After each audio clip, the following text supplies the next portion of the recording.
Folks, time and again I get questions about how do I encode for YouTube to get the best quality for my YouTube videos.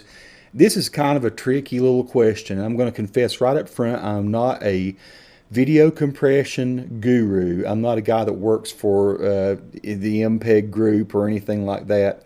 And so, some of the explanation I'm going to give you, most of it, in fact, is going to be just from personal experience, not from science. But I do think I can maybe lend some guidance here to people who are really trying to figure out how do I need to encode my video so that it looks really good on YouTube. Now, the first thing I want to say to you is that YouTube takes any video you shoot, no matter how good quality you give them, and they recompress it at a very high rate. And I will tell you that yesterday I posted a video of a high-speed tour that I did in Asheville, North Carolina. And I'm just kind of moving around. This is just another video, another driving video that I've done. I'm gonna compress this one just in a minute so you can see it. But at any rate, I gave them a video that I had encoded at 50 megs per second.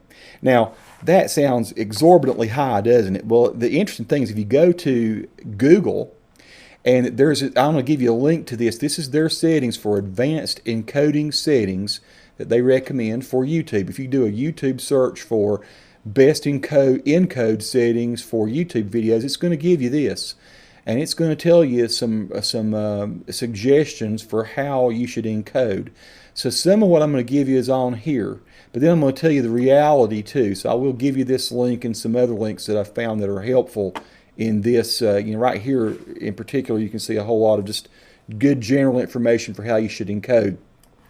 So let's just jump right into it, and I will tell you this though. This is the Asheville video I did yesterday. If you look here, it says it's 116 megs.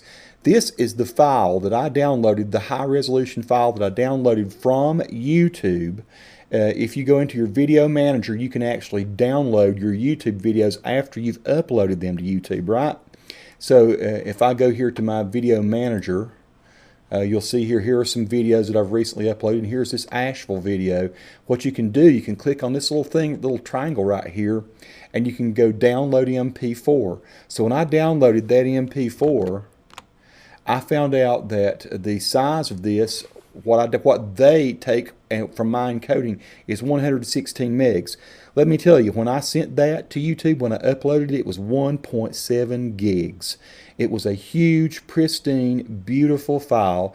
If you stopped on any frame of that piece of video, here I'll go ahead and run a little of it. So you see here, it's not bad. I can go to places where I'm going pretty fast, and I can hit this, and I can see all kind of blockiness in here. That's because I've just super compressed the video. Matter of fact, if you get into some of these streets, this was just a high-speed tour of Asheville I put out there. If you get to this point where you're stopped, you can actually see a lot of good detail. And this brings up a point about MPEG compression. And I'm going to try to, as carefully as I can, explain it the best I understand it. If you've ever done JPEGs in photos, let's say you go out with your camera. I use a Nikon D5100, D3200 sometimes. And I shoot in Camera Raw. Camera Raw is the highest quality, most amount of data that you can possibly get in that image, right?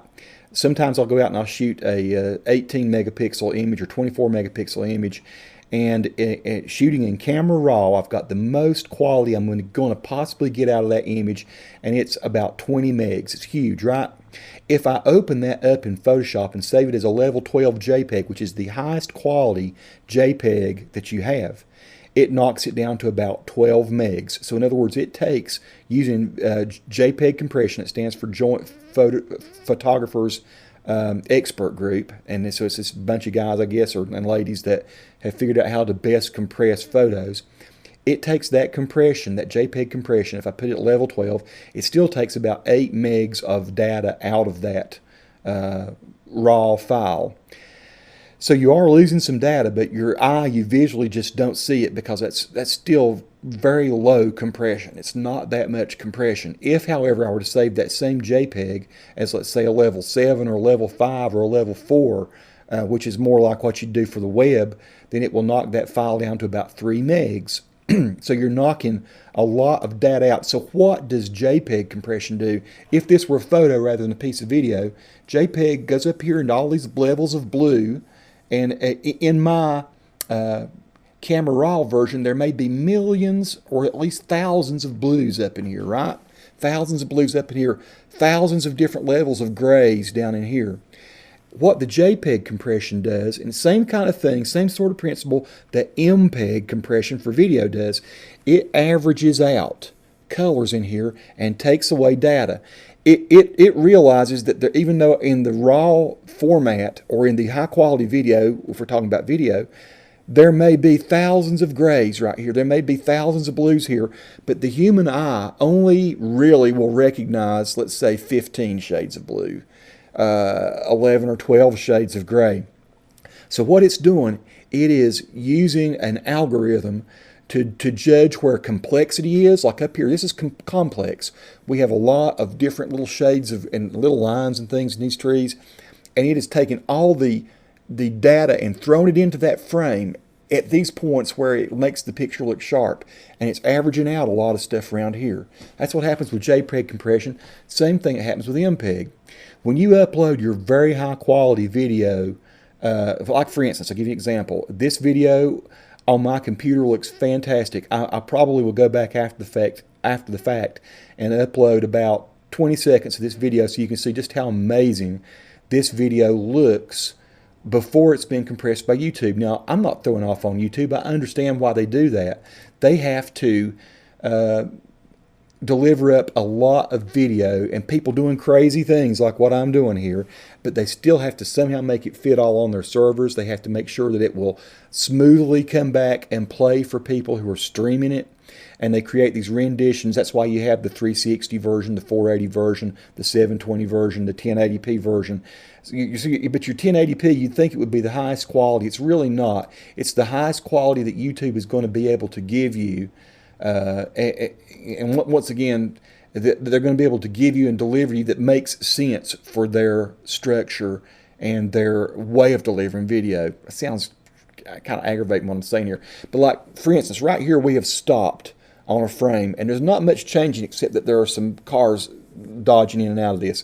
This looks very sharp. You can see the I-240 here. You can see the details on the, if the background is not changing, if everything is pretty much static, then your quality is going to look fantastic. When this thing moves forward, if I stop on frames here when we're really zooming, you're going to see that a lot of, this may have been a bad example here, but usually a lot of data is lost. We don't see much of these people's face. This person here's face is totally gone. These people over here, we can't recognize them. I promise you, from my GoPro Hero 3, if you see this, the original video, you'll be able to see their eyeballs. You'll be able to see their profile here. You'll be able to read what's on their shirt. You'll be able to read what's on the signs across the street. I have no idea what this restaurant is here, but on the original video, the very low compressed version, it's just fine. Now, I'm going a kind of a long roundabout way to explain this, but here is my strategy when I'm doing uploads to YouTube videos. I try to give them way more than they need. I try to totally follow the instructions that they gave me here on this advanced, or at least as closely as I can. Now, I'll say this. At one point, earlier this year really, I was limited to, I think 2 gigs was the biggest file that I could upload to YouTube.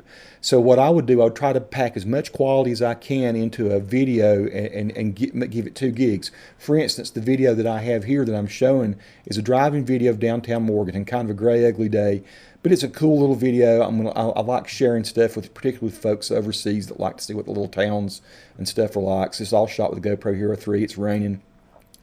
But it's a 12-minute video.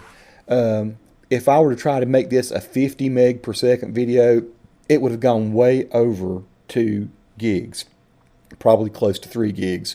So what I would do, I would encode this down to about 30 megs per second.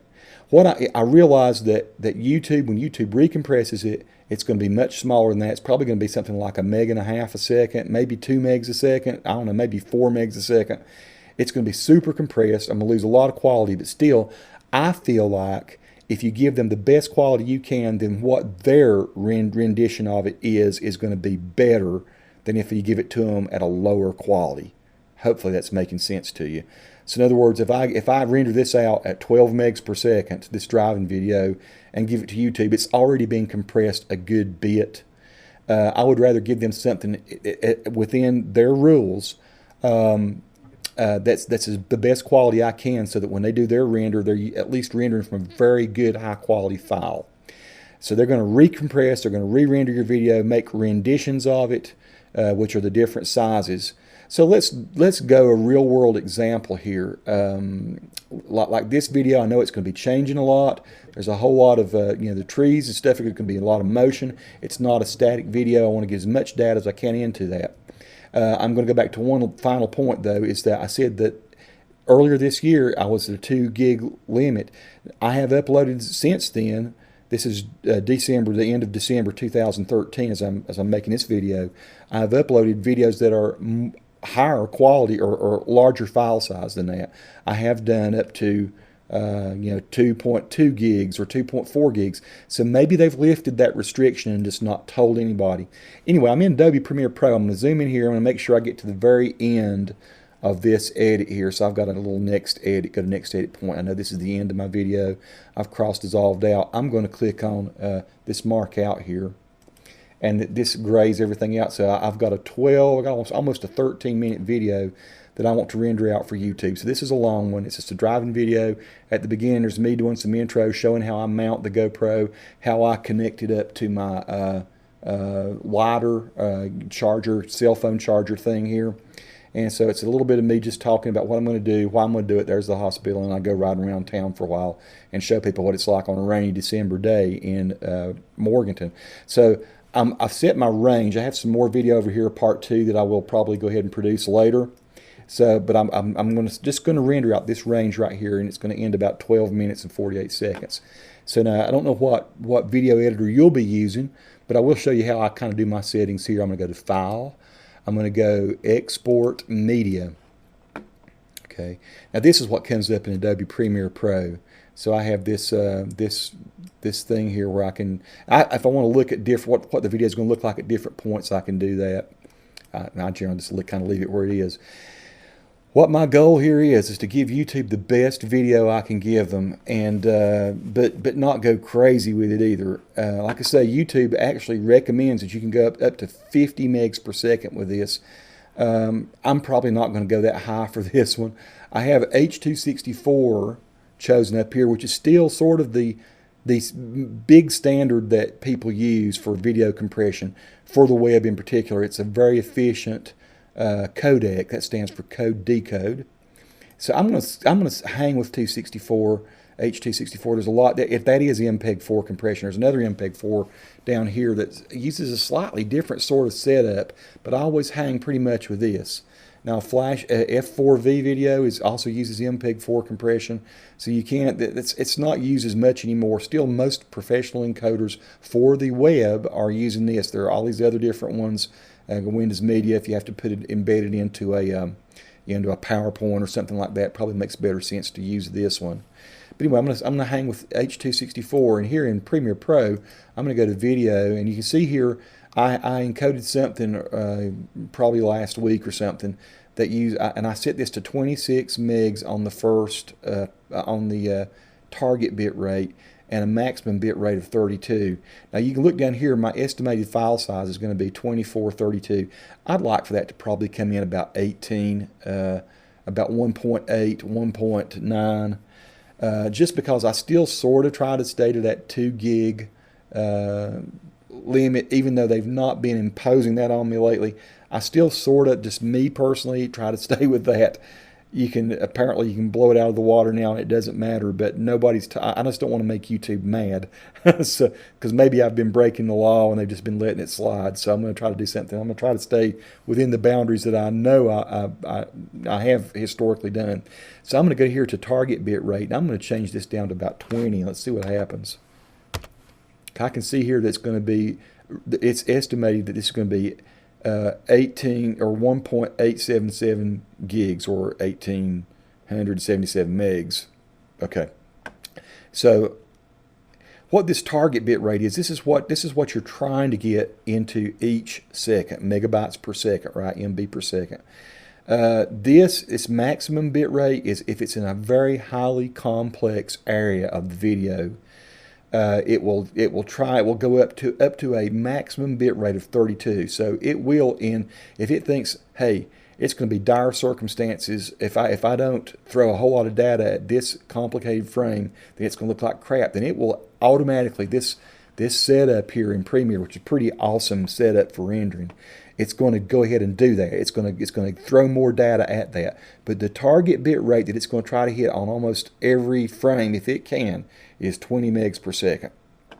So what I'm going to do, I'm going to back this off a little bit, because it can, if you set this too high, it can go over it can surprise you. It'll guesstimate at 1 point or 1.877, and it might go to over 2 gigs. I'm going to put this down around 26. So now I'm telling it that it can give. Now see, nothing changed here. The only thing I know is just from experience of doing this, that let's give it the ability to do 26 megs per second if it needs to. I know this video is going to look pretty good, and I also know that YouTube's going to take it and put it down to 4 megs per second, truthfully. So I know it doesn't matter probably that much. For my viewing enjoyment at home, though, and the fact that I like to go back and watch these videos later, I like to know it's pretty high quality. Now, I will tell you this, most commercial DVDs, or excuse me, not DVDs, but Blu-rays, only encode at about 16 to 20 megs per second. So you are getting Blu-ray quality for the most part if you do something about like this. Now, I will say this too. If this were just an interview, like if this was just my head sitting here, like I do have over here, I have this piece of video up here, which is me doing a little thank you video I produced last week. It's just me sitting in my office talking. You can encode this at 10 megs per second, 7 megs per second, and what it's going to do, it's going to throw all the data at whatever's changing on the screen, the person, me, and the rest of the office stays static. And so at 7 or 8 megs per second, it looks just great. And it looks really great on YouTube as well. But so what I've done here, I've picked a range that I want to save in. I'm going to do progressive because YouTube likes progressive. Even if you shoot it in interlaced, even if you shoot 1080i with an older camcorder, or you like to shoot 60 interlaced on the modern ones, I like to shoot 60 interlaced, by the way. I always, when I go to the output, I choose progressive. What progressive means is it's not interlacing lines of video here. It's actually taking an actual 1920 pixels this way by 1080 pixels this way. Not pixels that are interlaced. Because 1080i is not the same as 1080p. 1080i is really like what? It's 540 interlaced. And once again, I don't want to get into the science of interlaced versus progressive right now. I just know that YouTube specifically says they like progressive video. So here I've given it that. From an audio point of view, this is coming up 320 kilobytes per second. I don't usually give it that much. I don't think it needs it for YouTube. Usually I try to go about 160 or 192. Now this will just slightly reduce this. See, it went about 11 megs down. We could have left that up there. YouTube will once again recompress audio. I don't think people, for a YouTube video of this nature, that they really pay that much attention to how, if I were doing awesome stereo mix of a song I'd written or something, I might give it to them at 256 kilobytes per second, 320. It's not going to make that big a difference. But for this kind of video that I'm doing here, I'm going to just go ahead and just leave that. It's just me talking in my car with GoPro Hero 3 audio. So I'm going to put this inside Driving Morganton. So here are my original files. I'm going to call this Morganton Drive Part 1.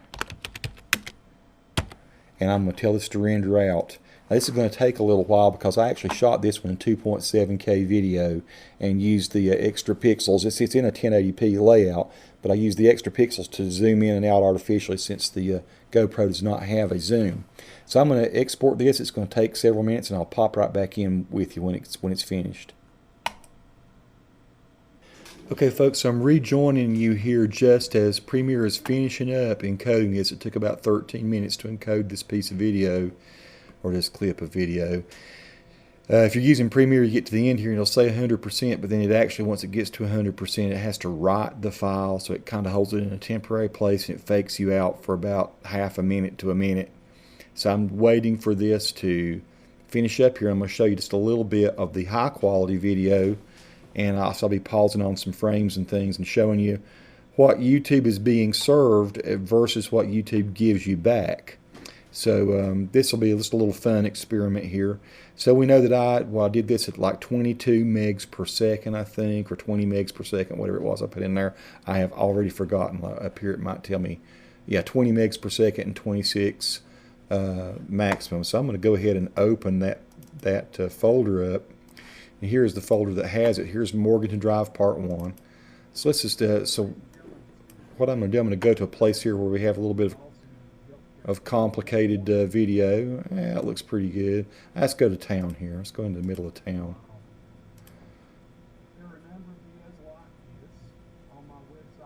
So I'm going to blow this up so we can see that here we can read Studio K. I can see Hall and Hall and Beata right here on this. So this is 8 minutes and 48 seconds into this video.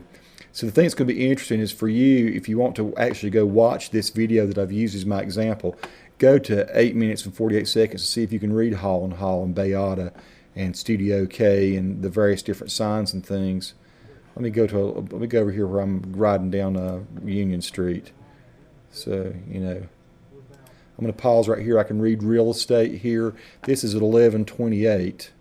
Everything looks pretty sharp, you know. I can't see this because of a drop of water, but so in other words, I've got a very sharp bit of video here. Here I can read Calais, K-A-L-A, on the sign over here. This is at 12:06. What you're going to find if you go look at this video, you may not be able to read any of this because I'm moving, and so the MPEG compression will be going there and changing it. And indeed, as I'm playing this, it looks fine, but you're probably watching this played out on the screen in this video you're watching right now, and it's not going to look as good if you stop. What's going to happen, of course, YouTube is going to recompress everything. It totally makes sense what they do. I'm not fussing about it.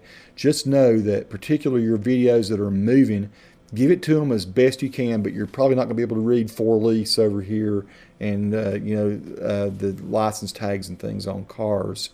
They will knock it down to a like 1/10 or 1/8 or whatever of the quality of what you send them. Still, I'm a firm believer, give them better than what they ask for. Plus, if you decide you want to post this or another video similar to it or whatever, if I decide I want to put this on my website, I still have my own website with my own server space. I like to use DreamHost, and I've got a deal where I have unlimited server space for like, I don't know, $160 a year. So if I wanted to put every video I have on YouTube out there at full quality, that would take a while for you to stream that down. I can certainly do that though. And then you'd be seeing the, in many cases, better than Blu-ray quality videos. So folks, that's my bit. That's I may have raised more questions than I've answered today.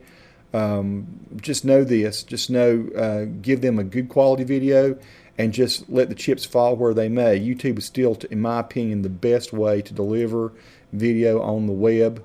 I mean, you could go to Vimeo, you could go to other places, but YouTube just still rules.